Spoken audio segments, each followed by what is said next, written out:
গত মাসে আমি মালয়েশিয়াতে ছিলাম, শুনলাম বাংলাদেশে টানা 3 দিন ভারী বর্ষণ এবং এই ভারী বর্ষণেই নাকি বন্যা। আচ্ছা, এই 3 দিনে যদি বন্যা হয়, বর্ষণটা যদি ভারী বর্ষণ যদি 7 দিন হতো, যদি 10 দিন হতো, যদি 30 দিন হতো, শুধু দুর্ঘটনা না, তখন আমরা হয়ে যেতাম রোহিঙ্গা।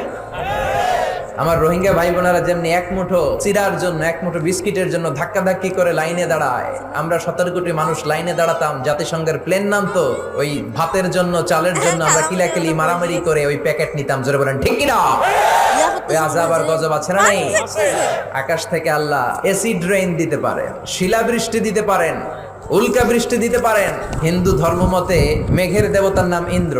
ওরা ইন্দ্রের কাছে মেঘ চায়, বৈশাখীর কাছে চায়। ওরা বলে जो तो मिटाना चाहे जीवन का तृष्णा सुबह शाम बोल बंदे कृष्णा कृष्णा कृष्णा। কিন্তু আমরা কি এটা বলি? আমরা বলি जो तो